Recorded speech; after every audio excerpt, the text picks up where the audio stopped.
দুনিয়ার জিন্দেগি তো এমন হবে। ওয়ানাহশুরুহু ইয়াউমাল কিয়ামাতি আমা, আর কিয়ামতের দিন এদেরকে আমি অন্ধ করে তুলব, অন্ধ অন্ধ। এই ব্যক্তি আল্লাহকে বলবে, ক্বালা রাব্বি লিমা হাশারতানি আমা ওয়া ক্বাদ কুনতু বাসীরা। আয় আল্লাহ, আমাকে অন্ধ করে কেন তুললেন? আমি তো দুনিয়া দেখতাম, আমার তো চোখ ছিল। ক্বালা কাযালিকা আতাতকা আয়াতুনা ফানাসিতাহা। হ্যাঁ, দুনিয়ার জিন্দেগিতে আমার আয়াত এসেছিল, আমার ফরমান এসেছিল, কিভাবে জীবন যাপন করবে এর নির্দেশনা এসেছিল, তুমি তো তা ভুলে গিয়েছিলে, তুমি তা মান্য করো নাই। ওয়াকাযালিকাল ইয়াউমা তুনসা, আজ তোমাকেও ভুলে যাওয়া হবে, আজ সাপ তোমাকে কামড়াবে, তুমি চিৎকার করবে, তোমাকে ভুলে যাওয়া হবে। আর উগিনের লেলিহান অগ্নি তোমার দিকে ধেয়ে আসবে, তোমাকে জ্বালিয়ে পুড়িয়ে ভস্ম করে দেওয়া হবে, তুমি চিৎকার করাবে, তুনসা, তোমাকে ভুলে যাওয়া হবে, তোমার খোঁজ খবর নেওয়ার আজ কেউ থাকবে না। এই জন্য হারাম বর্জন করেন, দৃষ্টিমাফিক জীবন যাপন বর্জন করেন। সুদে লাভ নাই, ঘুষে লাভ নাই, প্রতারণার মাধ্যমে উপার্জনে কোনো লাভ নাই, জমি দখল করার মাধ্যমে কোনো লাভ নাই। তোমার লাভ, তোমার সফলতা আসমানি প্রাপ্ত সংবাদ মাফিক জীবন যাপনের মাধ্যমে। আসমানি সংবাদ, ঘুষ ছাড়ো, ঘুষ ছাড়ো, সুদ ছাড়ো, চুরি ছাড়ো, ডাকাতি ছাড়ো, মদ ছাড়ো, জুলুমবাজি ছাড়ো, আল্লাহকে ধরো, তাকওয়া অবলম্বন করো। ওয়ালাউ আন্না আহলাল কুরা আমানু ওয়াত্তাকাউ লাফাতাহনা আলাইহিম বারাকাতিম মিনাস সামাই ওয়াল আরদ। হায়, জনপদবাসী যদি ঈমান আনতো, তাকওয়া অবলম্বন করত, আল্লাহ বলেন আমি অবশ্যই অবশ্যই আসমান জমিনের যত বরকতের দুয়ার আছে সব আমি খুলে দিতাম। आप शम्सु दुहा, आप बदरु दुजा। আসসালামু আলাইকুম ওয়া রাহমাতুল্লাহ। আলহামদুলিল্লাহ, আলহামদুলিল্লাহ নাহমাদুহু ওয়া নাস্তাঈনুহু ওয়া নাস্তাগফিরুহু ওয়া নু'মিনু বিহি ওয়া নাতাওয়াক্কালু আলাইহি ওয়া নাউযু বিল্লাহি মিন শুরুরি আনফুসিনা ওয়া মিন সাইয়্যাতি আ'মালিনা। من يهده الله فلا مضل له ومن يضلله فلا هادي له، ونشهد أن لا إله إلا الله وحده لا شريك له، ونشهد أن سيدنا وسندنا وحبيبنا وطبيب قلوبنا ومولانا محمدا الذي أرسله الله تعالى بالحق بشيرا ونذيرا وداعيا إلى الله بإذنه وسراجا وقمرا منيرا. أما بعد، فأعوذ بالله من الشيطان الرجيم. بسم الله الرحمن الرحيم. ولو أن أهل القرى آمنوا واتقوا لفتحنا عليهم بركات من السماء والأرض، ولكن كذبوا بما كانوا يكسبون. صدق الله العظيم. اللهم صل على سيدنا محمد وعلى آل سيدنا محمد محمد كما صليت على سيدنا إبراهيم وعلى آل سيدنا إبراهيم إنك حميد مجيد اللهم بارك على سيدنا محمد وعلى آل سيدنا محمد كما باركت على سيدنا إبراهيم وعلى آل سيدنا إبراهيم إنك حميد مجيد معزز محترم মুসল্লিয়ান কিরাম, আল্লাহ রব্বুল আলামিনের দরবারে লাখ কোটি শুকরিয়া যে তিনি দয়া করে, মায়া করে, মোহাব্বত করে, ভালোবেসে সালাতুল জুমা আদায় করার জন্য তার ঘর মসজিদে আসার তৌফিক দান করেছেন। এজন্য আমরা একবার অন্তরের অন্তঃস্থল থেকে শুকরিয়া জ্ঞাপন করি, আলহামদুলিল্লাহ। সম্মানিত উপস্থিতি, জীবন দুভাগে যাপন করা যায়। এক হচ্ছে দৃষ্টিমাফিক জীবন, আর এক হচ্ছে প্রাপ্ত সংবাদের ভিত্তিতে জীবন যাপন।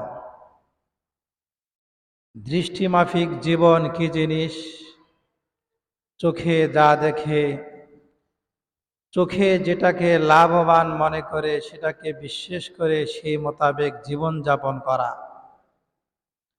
চোখে দেখে সুদে লাভ, তো সুদের পথে হাঁটে। চোখে দেখে ঘুষে লাভ, তা ঘুষের পথে হাঁটে। চোখে দেখে প্রতারণার মাধ্যমে, উপার্জনের মাধ্যমে লাভ, তাই সে প্রতারণার মাধ্যমে উপার্জনের পথে হাঁটে।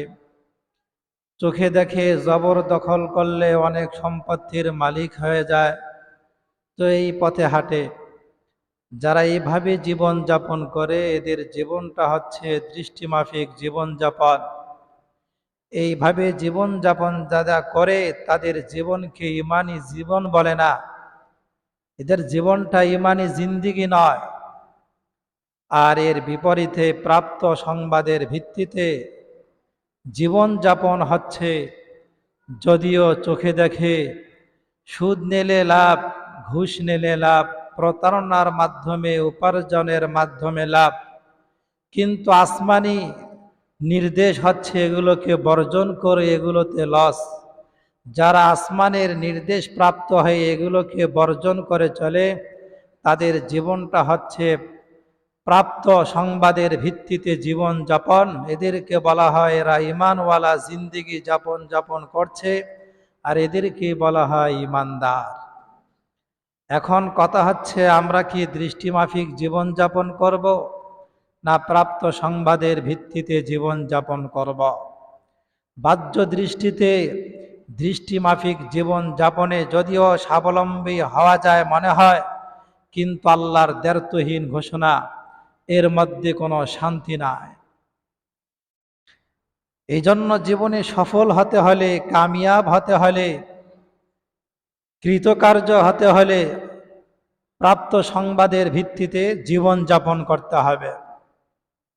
হযরত মুসা আলা নবীনা আলাইহিস সালাতু ওয়াস সালাম বনি ইসরাইলকে নিয়ে বেরিয়ে পড়েছিলেন। সামনে নদ, নীল নদ পড়েছিল, পেছনে ফেরাউনের বাহিনী ধাওয়া করেছে। হয় পানিতে ডুবে মারা যেতে হবে, না হয় ফেরাউন ও তার সৈন্যের হাতে ধরা পড়তে হবে। তৃতীয় কোনো বিকল্প পথ ছিল না। এই সময় যদি আপনি আপনার বিবেককে জিজ্ঞেস করেন যে আমার করণীয় কি, বিবেক কি বলবে? বিবেক তো বলবে সামনে নির্ঘাত মৃত্যু, সমুদ্র, আর পেছনে ফেরাউনের সৈন্যবাহিনী। উপায় একটাই, প্রতিরোধ গড়ে তোলো। হাতে লাঠি আছে, লাঠি দিয়ে আঘাত করো। এমন পরিস্থিতি যে মুসা আলাইহিস সালাতু ওয়াস সালামের উম্মতরা বলেছিলেন, ইন্না লামুদরাকুন, হে মুসা পয়গম্বর, আপনি কোথায় নিয়ে আসলেন, আমরা তো এখনই ধরা পড়ব। তো মুসা আলাইহিস সালাতু ওয়াস সালাম বলেছিলেন, কাল্লা, কখনো নয়, ইন্না মাইয়া রাব্বি সায়াহদিন, নিশ্চয় আমার সাথে আমার রব আছে, তিনি আমাকে পথ দেখাবেন।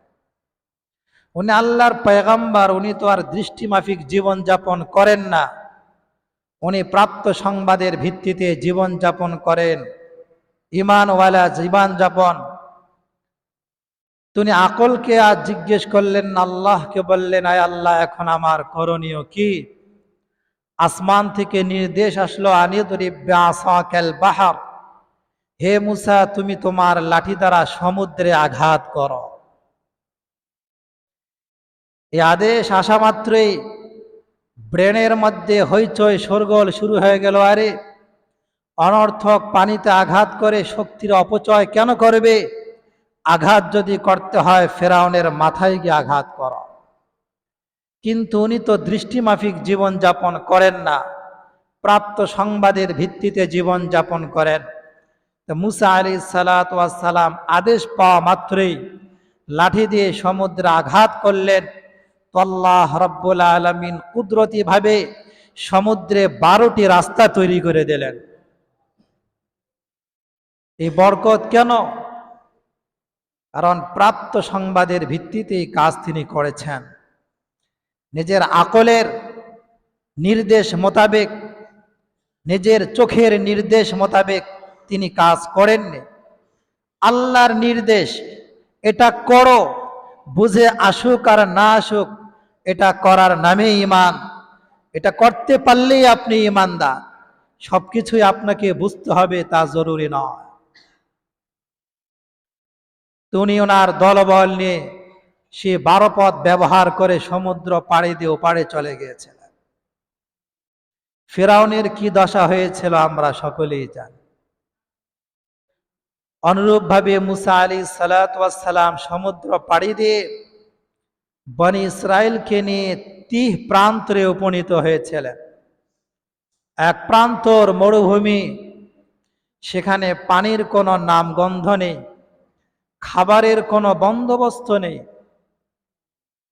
বনি ইসরাইল বললেন, হে মুসা, তুমি আমাদেরকে কোথায় নিয়ে আসলে? আমাদেরকে কোথায় নিয়ে আসলেন? এখন তো আমাদেরকে ধুকে ধুকে না খেয়ে মরতে হবে, পানিরও কোনো ব্যবস্থা নেই। এই অবস্থায় যদি আপনি আপনার আকলকে জিজ্ঞেস করেন, পানির আশেপাশে কোনো ব্যবস্থা নেই, করণীয় কি? আকল কি বলবে? এটাই বলবে, হাতে তো একটা লাঠি আছে, মাটি খুঁদলে নিচে পানি পাওয়া যেতে পারে, মাটি খোদাই করো, খনন করো, তবে সাবধান, লাঠিটা যেন ভেঙে না যায়। এটাই শেষ অবলম্বন, এটাই তো বলবে। তো মুসা আলাইহিস সালাতু ওয়াস সালাম নিজের বিবেককে জিজ্ঞেস করেন নাই, উনি আল্লাহকে জিজ্ঞেস করেছেন। পানির জন্য এখন হাহাকার, সকলে না খেয়ে আছে, করণীয় কি? তো আল্লাহ রাব্বুল আলামিন আদেশ করলেন, আনিদরিব বিআসাকাল হাজার, ওই যে পাথর দেখতেছ, পাথর, লাঠি দিয়ে পাথরে আঘাত করো। আকল কি এটা মানবে? আকল তো বলবে, আরে, পাথরে আঘাত করলে তো লাঠি টুকরো টুকরো হয়ে যাবে, এর চেয়ে ধীরে ধীরে মাটি খনন করো, নিচে পানি পাবে। কিন্তু মুসা আলাইহিস সালাতু ওয়াস সালামের জীবন দৃষ্টিমাফিক জীবন ছিল না। ওনার জীবন ছিল প্রাপ্ত আসমানি সংবাদের ভিত্তিতে জীবন যাপন। আল্লাহর নির্দেশ, আনিদরিব বিআসাকাল হাজার, তুমি পাথরে আঘাত করো।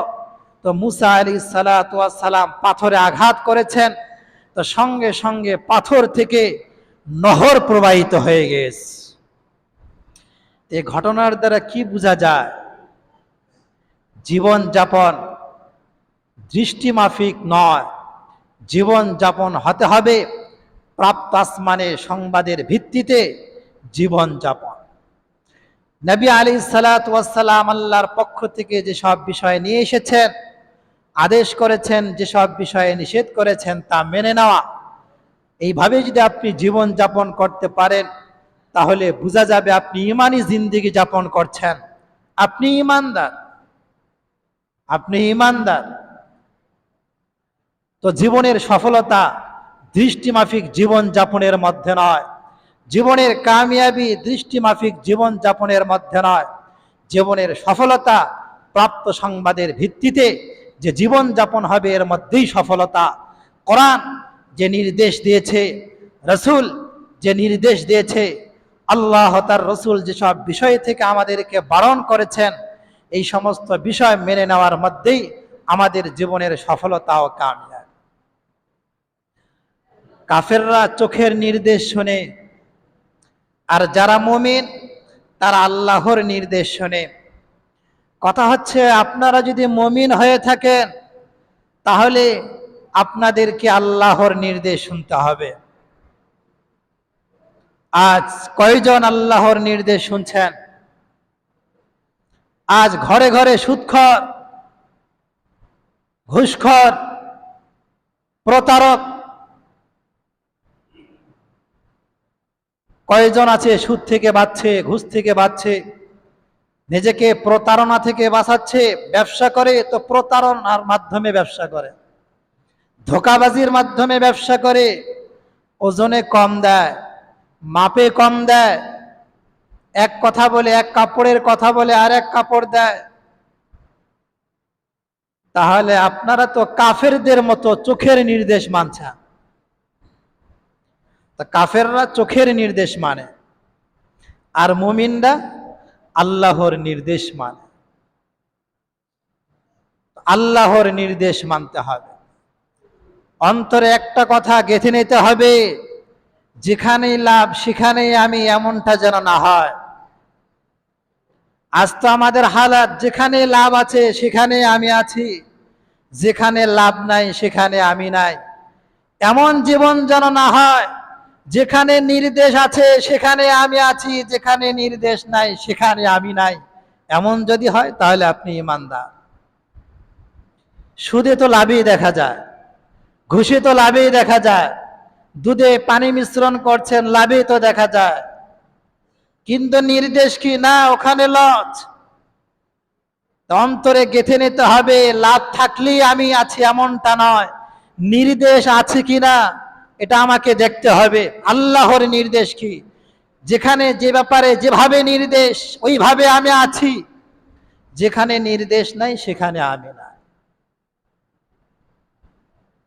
এটাই হবে প্রকৃত জীবন যাপন। কোরআনের নির্দেশ, সুদ বর্জন করো, ঘুষ বর্জন করো, প্রতারণা বর্জন করো, জবরদখলকারী বর্জন করো। এই নির্দেশ, এই নির্দেশে যদি থাকতে পারেন তো ঈমানদার, আর থাকতে না পারেন তাহলে প্রকৃত ঈমানদার আপনি নন। নামে ঈমানদার, কামে নয়। আল্লাহ রাব্বুল আলামিন প্রত্যেক মানুষকেই পরীক্ষা করে থাকেন। যারা আল্লাহর পথে চলেন তারাই কেবল পরীক্ষায় উত্তীর্ণ হন, অন্যরা হয় না। আল্লাহ রাব্বুল আলামিন পবিত্র কালামুল্লাহ শরীফে ইরশাদ করেন, আহাসিবান নাসু আন ইউতরাকু আন ইয়াকুলু আমান্না ওয়া হুম লা ইফতানুন। মানুষ কি মনে করে যে আমরা ঈমান এনেছি, কথা বললেই আমাদেরকে ছেড়ে দেওয়া হবে? ওয়া হুম লা ইফতানুন, অথচ তাদের পরীক্ষা নেওয়া হবে না। এটাই কি মানুষের ধারণা? আল্লাহ বলেন যে না না, ওয়ালাকাদ ফাতান্নাল্লাযীনা মিন ক্বাবলিহিম, আমি তাদের পূর্ববর্তীদেরকেও পরীক্ষায় ফেলিয়েছি। কেন? ফালায়ালামান্নাল্লাহুল্লাযীনা সাদাকু ওয়ালায়ালামান্নাল কাযিবিন, এটা যাচাই করার জন্য যে কারা সত্যবাদী এবং কারা মিথ্যাবাদী। মানুষ তো বলে যে আমরা ইমানদার, পরীক্ষার মাধ্যমে যাচাই করা হয় যা আসলে সে কি ইমানদার, সে কি তার কথায় সত্যবাদী নাকি সে কাফের, তার কথায় মিথ্যাবাদী। তাহলে আমি ঈমান এনেছি এ কথা মনে করে কেউ যদি ভাবে আমার উপর পরীক্ষা আসবে না, ও বোকার স্বর্গে আছে। আমি ঈমান এনেছি আর বিপদ আসবে না, এটা হতেই পারে না। ঈমান এনেছেন এর দাবিদার তো মনে করেন আপনি পরীক্ষার হলে অবতীর্ণ করলেন, আপনার পরীক্ষা চলবে এখন। দেখেন না অনেক নতুন নামাজি কিছুদিন খুব একাগ্রতার সাথে নামাজ পড়ে, যেই বিপদ আসে, ভাই নামাজ পড়া যাবে না, নামাজ পড়লেই বিপদ, তো নামাজ ছেড়ে দেয়। ভালোর পথে চললেই তো বিপদ আসে, নামাজি হলে নাকি বিপদ আসে, সৎ পথে চললে নাকি বিপদ আসে। বাজারে গিয়ে একটা পণ্য ক্রয় করেন, কত যাচাই বাছাই করেন, ব্র্যান্ডের কিনা, 2 নাম্বার কিনা, ভালো কিনা, কত যাচাই বাছাই। আর আপনি মসজিদে এসে 2 দিন সেজদা দেবেন আর জান্নাতের মালিক হয়ে যাবেন, এত সহজ? 2 টাকার জিনিস ক্রয় করতে কত যাচাই বাছাই করেন। যে ইমানের বদৌলতে, যে আমলের বদৌলতে জান্নাত পাবেন, আল্লাহ যাচাই বাছাই ছাড়াই আপনাকে জান্নাত দিয়ে দেবেন। আপনি কেমন পাক্কা ইমানদার? এত সহজ না। ইমানদার দাবি করবেন তো পরীক্ষা আসবে। وَلَنَبْلُوَنَّكُمْ بِشَيْءٍ مِّنَ الْخَوْفِ وَالْجُوعِ وَنَقْصٍ مِّنَ الْأَمْوَالِ وَالْأَنفُسِ وَالثَّمَرَاتِ وَبَشِّرِ الصَّابِرِينَ। আল্লাহ বলেন আমি অবশ্যই অবশ্যই তোমাদেরকে পরীক্ষায় ফেলাবো। কিসের মাধ্যমে? মিনাল খাউফ, কখনো ভয়ে দিয়ে, জু কখনো ক্ষুধা দিয়ে, ওয়ানাকসিম মিনাল আমওয়ালি ওয়াল আনফুস, কখনো ধন সম্পদকে বিনষ্টের মাধ্যমে, ওয়াসসামারাত, ফল ফলাদি শস্য সবকিছুকে বিনষ্টের মাধ্যমে তোমাদেরকে আমি পরীক্ষা নেব। মাঝে মধ্যে ফলন নষ্ট হয়ে যায় না, অনাবৃষ্টি হয় না, সময়ের পালা বদলে অভাব অনটন আসে না, এগুলোর মাধ্যমে তোমাদেরকে আমি পরীক্ষা নেব।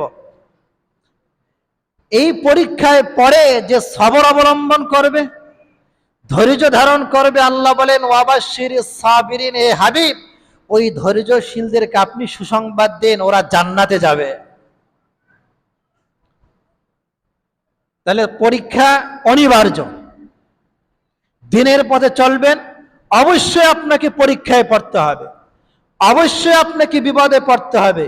ঈমানের সাথে বিপদ আপদের সম্পর্ক ওতপ্রোতভাবে জুড়ে আছে, একটা আরেকটার সঙ্গে মিলে আছে। দিনের সঙ্গে বিপদ,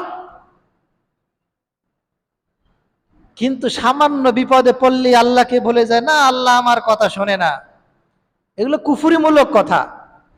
ধৈর্য ধারণ করতে হবে, ওই দরবার ছাড়া যাবে না। যতই বিপদ আসুক ওই দুয়ার আরো মজবুত করে ধরতে হবে, দেখবেন একদিন শেষ হয়ে যাবে। সময় কি সব সময় একরকম থাকে? থাকে না তো। তো বিপদও সব সময় থাকবে না, সুখ সব সময় থাকবে না, সুখও এক সময় শেষ হয়ে যাবে। এটা হচ্ছে বাস্তবতা। বিপদ আসছে, সবর অবলম্বন করব, সুখ শুকরিয়া আদায় করব, এটাই হচ্ছে মুমিনের জীবন। তাহলে প্রত্যেক ইমানদার জীবনের প্রত্যেকটা মুহূর্তে পরীক্ষায় আছে। ধন সম্পদ আছে তো ধন সম্পদ আপনার পরীক্ষা, ধন সম্পদ নাই, দারিদ্রতা আপনার পরীক্ষা। সুস্থ আছেন, সুস্থতা আপনার পরীক্ষা। অসুস্থতায় ভুগছেন, অসুস্থতা আপনার পরীক্ষা।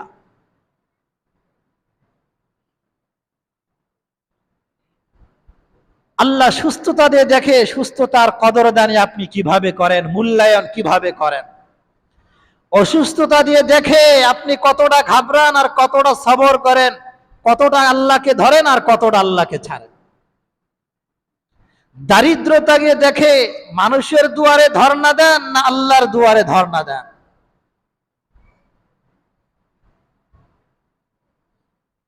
তাহলে ইমানের সঙ্গে বিপদ আপদ ওতপ্রোতভাবে জুড়ে আছে, জড়িত। ইমান আনবো আর বিপদ আসবে না, এটা হতেই পারে না, কোনো দিন হতে পারে না।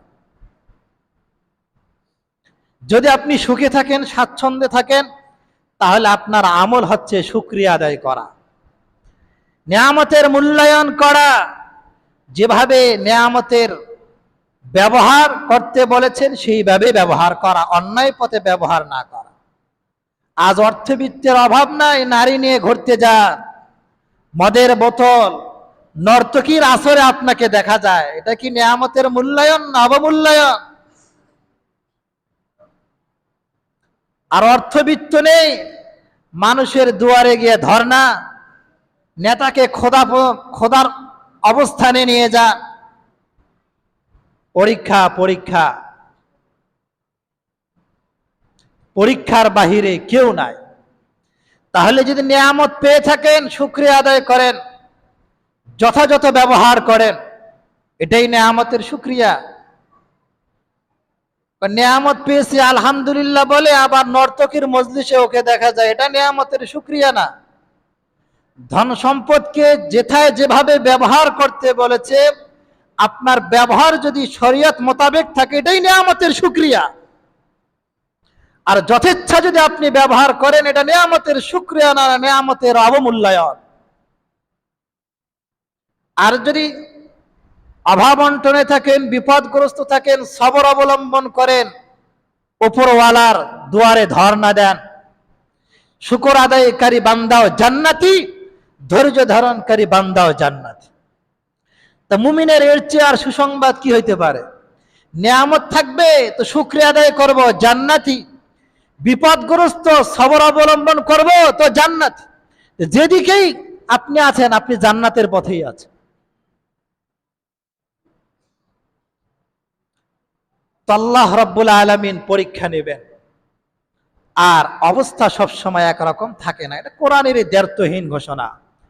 ওয়াতিলকাল আইয়ামু নুদাউিলুহা বাইনান নাস, আমি দিনগুলোকে মানুষের মাঝে পালাক্রমে পরিবর্তন করে থাকি। আপনার দৈনন্দিন কি একরকম থাকে? থাকে না তো। প্রত্যেকে নিজের অতীত জীবনের দিকে তাকান, দেখবেন অনেক অভাবের জিন্দিগিও গেছে আপনার, অনেক দিন অভাবেও কেটেছে, আবার সুখের সময়ও কেটেছে। যারা এখন বিপদগ্রস্ত, ওনারা তাকান, দেখবেন যে সুখের সময় একটা সময় কেটেছে, আবার হয়তো দুঃখের সময় আসছে। দিন একরকম থাকবে না। এই জন্য দিন যেভাবে আসুক আমার কাছে, ওই দুয়ার ছাড়া যাবে না। আজ আমার ফ্যামিলিতে হয়তো সুখ আর সুখ, কালকেই কিন্তু দুঃখ আসতে পারে। আজ আমোদ ফুর্তি, অল্প সময়ের ব্যবধানে কিন্তু সুখের মাতম শুরু হয়ে যেতে পারে, বিপদ এসে যেতে পারে। এই জন্য আল্লাহ রাব্বুল আলামিন প্রত্যেক ইমানদারদেরকে পরীক্ষা নেবেন। যারা কাঁচা ইমানদারি, এরা তো পলায়ন করবে, আর যাদের ইমান মজবুত, এরা প্রতিটি মুহূর্তে আল্লাহর দুয়ার ধরে থাকবে, আল্লাহকে ছাড়বে না। তো আল্লাহওয়ালাদের জীবনেও পরীক্ষা এসেছে, অতীতে এসেছে, বর্তমানেও আসছে, ভবিষ্যতেও আসবে। কিভাবে পরীক্ষা এসেছে? আসমানের বৃষ্টি বন্ধ হয়ে গিয়েছিল, জমিনের খাল বিল নদ নদী শুকিয়ে গিয়েছিল, গাছের ফল নষ্ট হয়ে গিয়েছে, জমিনে ফলন হয় নাই। এভাবে দুর্ভিক্ষ ছড়িয়ে দিয়ে আল্লাহ রাব্বুল আলামিন পরীক্ষা নিয়েছে। অপরদিকে কাফের বেঈমানদেরকে আল্লাহ রাব্বুল আলামিন অঢেল ধন সম্পদ দিয়েছে। এইরকম পরিস্থিতিতে আপনার পরীক্ষা, যে বেঈমানরা তোমাকে অফার করবে, আমাদের দলে আসো, আল্লাহর রেজিস্টার থেকে নামকে মুছে ফেলো, আমাদের দলে আস, বাড়ি পাবে, গাড়ি পাবে, ধন সম্পদ পাবে। পরীক্ষা। আপনি কি আল্লাহর রেজিস্টার থেকে আপনার নাম কেটে কাফেরের রেজিস্টারে নাম লেখাবে? নাকি আল্লাহ রেজিস্টারে নাম রাখবে? এটা পরীক্ষা। দেখেন না, বিভিন্ন গ্রাম অঞ্চলে অভাবগ্রস্তরা ধন সম্পদের লোভে পড়ে ইমান হারা হয়ে যাচ্ছে, নিজেদের নামে খ্রিস্টানদের নাম লিখে ফেলতেছে। এটা পরীক্ষা। তুমি যে বলো তুমি ইমানদার, তো অভাব দিয়ে দিলা, আসমানের বৃষ্টি বন্ধ, জমিনের খাল বিলের পানি শুকিয়ে গিয়েছে, ফলন হচ্ছে না, দেখি কেউ তোমাকে অফার করলে তুমি ঈমান ছেড়ে দিয়ে কাফেরদের খাতায় নাম লেখাও কিনা। ঈমানদারদের সবক আছে, সবক। হযরত মুসা আলাইহিস সালাতু ওয়াস সালাম যখন তীর প্রান্তে অবস্থান করছিলেন, মরুভূমিতে কি আর ফসল ফলন হয়? খাদ্যের হাহাকার, বৃষ্টি নাই, মরুভূমিতে কিসের খাবার? বছরের পর বছর তীর প্রান্তে তারা ছিল, কিন্তু মুসা পয়গম্বর ঈমান, রিজিকের জন্য বৃষ্টি জরুরি নয়। আল্লাহ বৃষ্টি ছাড়া রিজিক দিতে পারে, জমিন ছাড়া রিজিক দিতে পারে, ফলন ছাড়াও রিজিক দিতে পারে। তো তীর প্রান্তরে যত বছর ছিলেন, আসমান থেকে মানওয়া সালওয়া খাবার তাদের মধ্যে পৌঁছাইছে। তো এরকম ঈমান থাকতে হবে, আল্লাহ খাওয়াতে পারে, তো এরকম ঈমান আনতে হবে। তবে হ্যাঁ, আজ আমাদের রিজিক যে বন্ধ, রিজিকের পথ সংকীর্ণ, রিজিকের পথ প্রশস্ত হচ্ছে না, এর একমাত্র কারণ হচ্ছে আপনার আমার গুনাহ, অন্যায়, অনাচার, অবিচার, প্রতারণা। হ্যাঁ, মানুষ যতদিন ধোঁকাবাজি করবে, অন্যায়ের পথে হাঁটবে, গুনাহের পথে হাঁটবে, ততদিন তার জন্য রিজিকের পথ বন্ধ থাকবে। এটা কোরআনের ঘোষণা, ওয়ামান আরাদা আন যিকরি ফাইন্না লাহু মাঈশাতান দানকা ওয়া নাহশুরুহু ইয়াওমাল কিয়ামাতি আ'মা।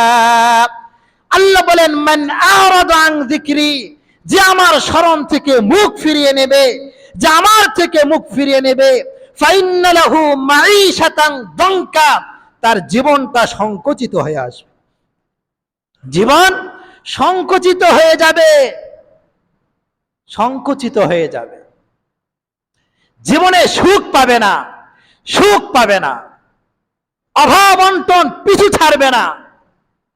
দুনিয়ার জিন্দেগিতে এমন হবে, ওয়া নাহশুরুহু ইয়াওমাল কিয়ামাতি আ'মা, আর কিয়ামতের দিন এদেরকে আমি অন্ধ করে তুলব, অন্ধ অন্ধ। এই ব্যক্তি আল্লাহকে বলবে, ক্বালা রাব্বি লিমা হাশারতানি আ'মা ওয়া ক্বাদ কুনতু বাসীরা। আয় আল্লাহ, আমাকে অন্ধ করে কেন তুললেন? আমি তো দুনিয়া দেখতাম, আমার তো চোখ ছিল। ক্বালা কাযালিকা আতাতকা আয়াতুনা ফানাসিতাহা। হ্যাঁ, দুনিয়ার জিন্দেগিতে আমার আয়াত এসেছিল, আমার ফরমান এসেছিল, কিভাবে জীবন যাপন করবে এর নির্দেশনা এসেছিল, তুমি তো তা ভুলে গিয়েছিলে, তুমি তা মান্য করো নাই। ওয়া কাযালিকাল ইয়াওমা তুনসা, আজ তোমাকেও ভুলে যাওয়া হবে, আজ সাপ তোমাকে কামড়াবে, তুমি চিৎকার করবে, তোমাকে ভুলে যাওয়া হবে। আর উগিনের লেলিহান অগ্নি তোমার দিকে ধেয়ে আসবে, তোমাকে জ্বালিয়ে পুড়িয়ে ভস্ম করে দেওয়া হবে, তুমি চিৎকার করাবে, তুনসা, তোমাকে ভুলে যাওয়া হবে, তোমার খোঁজ খবর নেওয়ার আজ কেউ থাকবে না। এই জন্য হারাম বর্জন করেন, দৃষ্টিমাফিক জীবন যাপন বর্জন করেন। সুদে লাভ নাই, ঘুষে লাভ নাই, প্রতারণার মাধ্যমে উপার্জনে কোনো লাভ নাই, জমি দখল করার মাধ্যমে কোনো লাভ নাই। তোমার লাভ, তোমার সফলতা আসমানি প্রাপ্ত সংবাদ মাফিক জীবন যাপনের মাধ্যমে, আসমানি সংবাদ, ঘুষ ছাড়ো, ঘুষ ছাড়ো, সুদ ছাড়ো, চুরি ছাড়ো, ডাকাতি ছাড়ো, মদ ছাড়ো, জুলুমবাজি ছাড়ো, আল্লাহকে ধরো, তাকওয়া অবলম্বন করো। ওয়ালাউ আন্না আহলাল কুরা আমানু ওয়াত্তাকাউ লাফাতাহনা আলাইহিম বারাকাতিম মিনাস সামাই ওয়াল আরদ। হায়, জনপদবাসী যদি ঈমান আনতো, তাকওয়া অবলম্বন করত, আল্লাহ বলেন আমি অবশ্যই অবশ্যই আসমান জমিনের যত বরকতের দুয়ার আছে সব আমি খুলে দিতাম। আল্লাহর ঘোষণা। আসুন, দৃষ্টি মাফিক জীবন যাপন নয়, আসমানি প্রাপ্ত সংবাদ মাফিক জীবন যাপন করি। কোরআন কি বলেছে, হাদিস কি বলেছে, রসুল কি বলেছে, এই মোতাবেক জীবন যাপন করি, তাহলেই জীবনে সফলতা আসবে, কামিয়া আসবে। ইহ জগতেও সফল হতে পারবো, পরজগতেও সফল হতে পারবো। আল্লাহ রাব্বুল আলামিন আমাদেরকে কথাগুলো ভালোভাবে বুঝা উপলব্ধি করার তৌফিক দান করেন।